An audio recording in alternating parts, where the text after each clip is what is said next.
Welcome to your GK classes. So we are starting with a new chapter of your GK book, that is chapter number 23, and the name of the chapter is Landforms and Water Landscapes. This is the chapter, so in this chapter it is related to your social studies, related to your geography, okay?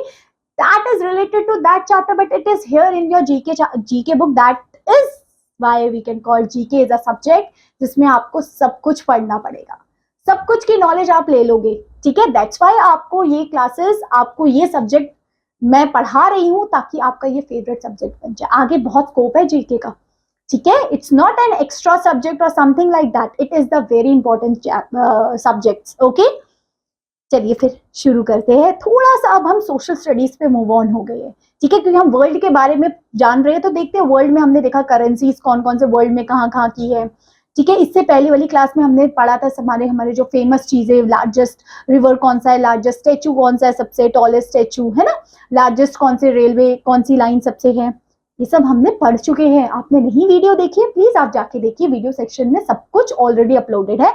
मतलब chapter number 22 तक already the videos आते हैं. Okay, अब chapter 23 में हम देखने वाले, आपके सामने देखिए सबसे पहले यहाँ हेल्प बॉक्स दिया हुआ है, ठीक है? अब इनके कुछ टर्म्स है, थोड़े बहुत छोटे छोटे में मैं बता दूंगी, बाकी इन डेप्थ हम सोशल स्टडीज में देखेंगे, ठीक है?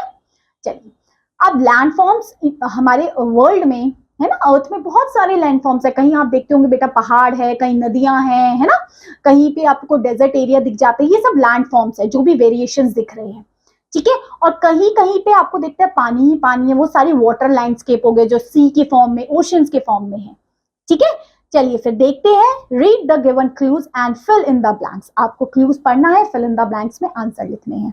स्टार्ट करते हैं बेटा फर्स्ट से. First is that an area of land that has water on 3 side. देखिए 3 साइड में पानी होना चाहिए, चारों तरफ नहीं. अब इन ऑप्शंस में से मुझे देख के बताओ 3 साइड में पानी के लिए क्या वर्ड यूज होता है. हम इंडिया को भी उस नाम से जानते हैं क्योंकि इंडिया के तीनों साइड में पानी है. आपके राइट साइड में आपका बे ऑफ बंगाल है, लेफ्ट साइड में आपका अरेबियन सी है, एंड आपके बॉटम में आपका इंडियन ओशन है. तो ये है पेनिनसुलर. क्या है बेटा? पेनिनसुला. क्या कहेंगे इसको? पेनिनसुला. पेनिनसुलर, पेनिनसुलर कहते हैं जो एरिया 3 साइड से सिर्फ पानी से घिरा हो, चारों तरफ से नहीं, 3 साइड से, उसको पेनिनसुलर कहते हैं. जैसे इंडिया भी एक पेनिनसुलर कंट्री है, ठीक है? नेक्स्ट है बेटा second question. The low land between 2 mountains और हिल. 2 हिल्स के बीच में जो जगह होती है चलने की, जैसे 2 हिल्स है उसके बीच की जो जगह होती है उसे वैली बोलते हैं. कश्मीर में देखा, कश्मीर वैली क्यों कहते हैं? कि चारों तरफ माउंटेन्स है, बीच में जगह है, तो that is known as valley. इसको बेटा वैली कहते हैं, ठीक है? दैट इज वैली, ठीक है? नेक्स्ट है बेटा third. N area of land completely surrounded by water. ऐसा एरिया जिसको चारों तरफ से पानी ही पानी है, 3 साइड से नहीं, चारों तरफ से. ये है आइलैंड्स. आपने देखा अंडमान निकोबार आइलैंड, लक्षद्वीप आइलैंड, नाम सुना होगा आपने. दिस इज आइलैंड्स, ठीक है? नेक्स्ट है बेटा fourth. A water body that surrounded by land on all the 4 side. जिसके चारों तरफ लैंड ही लैंड है. अब वाटर बॉडी, अब ये वाटर बॉडी होगी तो ये वाटर बॉडी क्या होगी? ये लेक होगी. क्या होगी? लेक होगी, ठीक है? नेक्स्ट है very large land form of earth. सबसे बड़ा लैंड फॉर्म अर्थ का कौन सा? कॉन्टिनेंट्स है. कितने कॉन्टिनेंट्स है? 7. गुड.